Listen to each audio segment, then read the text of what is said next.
गरीब साध साध सब नेक हैं, आप अपनी ठोरे। जो सतलोक ले जाएंगे वो साधु कोई और।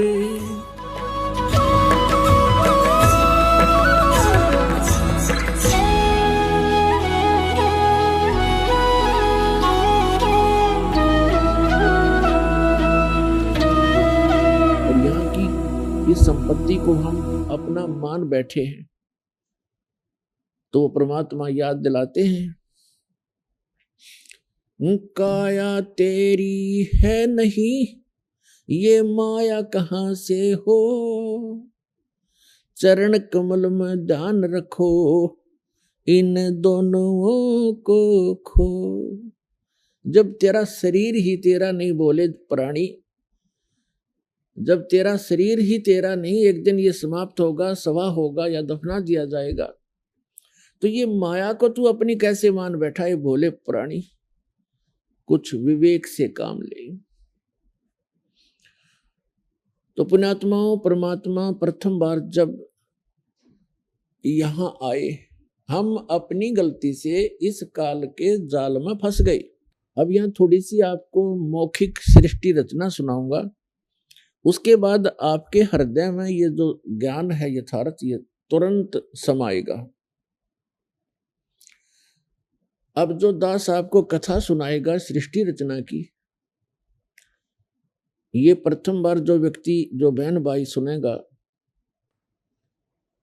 उसको अच्छा सा नहीं लगेगा, क्योंकि हमने महाभारत सुन रखी है, हमने कृष्ण लीला देख रखी है, हमने श्री राम लीला देख रखी है, और हम दृढ़ हो चुके हैं कि भगवान की कथाएं बस ऐसी ही होती है।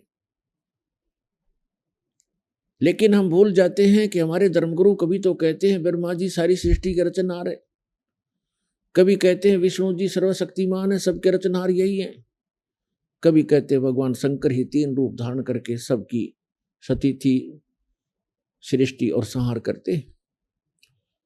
तो ये लोकवेद दंत कथा थी और हमने यहाँ घड़ी सुन रखी है और बहुत वर्षों से सुनते हुए आ रहे हैं, हमें कोई ऑब्जेक्शन इसमें रहा नहीं, क्योंकि 1 से सुनते हैं, 2 से सुनते हैं, 100 से सुनते हैं, 1000 से सुनते, वो झूठ भी हमें सत्य लगना प्रारंभ हो जाती है। हमारे साथ ऐसा ही हो चुका है। और जिसमें हम सत्य, जब वो सत्य बताई जाती है तो इतना असत्य सुनने के बाद जिसको हम सत्य मान चुके हैं, वो जल्दी सी स्थान छोड़ती नहीं। जो असत्य हमने गना सुन रखा होता है वो जल्दी सी स्थान नहीं छोड़ता। लेकिन परमात्मा के इस ज्ञान में, परमात्मा के इस यथार्थ ज्ञान और भक्ति में इतनी ताकत है, इतनी पावर है कि ये अपना स्थान बनाकर ही छोड़ती है। अपने आत्माओं, हम यहाँ कैसे फंसे? कोई जीवन है ये? आपको एक मोटे मोटे उदाहरण बताता हूँ। हम इन राजा लोगों को, मंत्री, प्रधानमंत्री, राष्ट्रपतियों को तो बहुत शक्तिशाली मानते हैं, और ये आपदाएं इनको भी झेलनी पड़ती है। तो आप जैसे और हम जैसों की क्या औकात है? क्या बताते हैं? अब जैसे एक पोलैंड देश का पूरा मंत्रिमंडल एक वायुयान के द्वारा एरोप्लेन से किसी नेता के शोक व्यक्त करने के लिए जा रहा था। पूरा मंत्रिमंडल, जिसमें 96 सदस्य थे, व्यक्ति थे, सारे MP, प्रधानमंत्री और अन्य मंत्रीगण, और दुर्घटनाग्रस्त हो गए, जा रहे थे दूसरे का शोक व्यक्त करने, और आप ही मृत्यु को प्राप्त हो गए। आप तो केवल एक छोटी मोटी कोई कोठी की आशा लगाए बैठे होगे, कोई बेटा या बेटी की, या कोई छोटी मोटी प्लाट हो जावे, कोई नौकरी मिल जावे, और उन मंत्री और प्रधानमंत्री, उनकी कितनी आशाएं होंगी, वो किस आशा को लेकर जी रहे थे, और एक पल में वो आशा तो प्राप्त हुई नहीं, आशा तो पूर्ण हुई नहीं, शरीर पूर्ण हो गया, जीवन पूर्ण हो गया अचानक। ऐसे गंदे लोक में, और हम ये बच्चों वाले खेल खेल रहे हैं। परमात्मा कहते तुम्हारी बुद्धि फिर तुम आपकी बुद्धि को चोर ले गए, आपके पास है नहीं। एक मुख्यमंत्री, बहुत से प्रमाण हैं आपके सामने, एक आंध्र प्रदेश का मुख्यमंत्री, एक अरुणाचल का प्रदेश का मुख्यमंत्री। अब मुख्यमंत्री हेलीकॉप्टर से जा रहा था और उसकी इंतजार में ना जाने कितने लोग आशा लिए खड़े थे, उनसे ये मांगेंगे, उनको उनकी आरती उतारेंगे, उनको माला डालेंगे, और वो पता नहीं क्या क्या उम्मीद लेकर जी रहे थे और एक्सीडेंट को प्राप्त हुए। तीसरे दिन लाश मिली उनकी, गिद्दड़ घसीट रहे थे उन लाशों को। तो पुण्यात्माओं, परमात्मा हमें समझाना चाहते हैं कि दुविधा में दोनों गए। परमात्मा कहते हैं राम नाम कड़वा लगे, राम नाम कड़वा लगे, ये मीठे लगे दाम, दुविधा में दोनों गए, भाई माया मिली ना राम।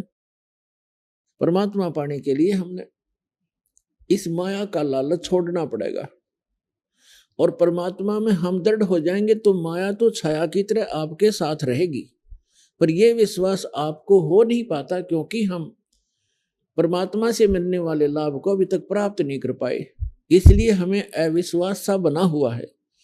जैसे अन्य संतों से दीक्षा प्राप्त जितने भी भक्त हैं वो भक्ति भी श्रद्धा से करते हैं, लेकिन परमात्मा से मिलने वाला लाभ उन्हें प्राप्त ना होता, जिस कारण से वो अन्य विकार भी और छल कपट वो उसी तरह की क्रियाओं में लीन रहना पड़ता है, उनकी मजबूरी है। गीता के यथार्थ विश्लेषण की जानकारी के लिए पढ़ें पुस्तक गीता तेरा ज्ञानामृत।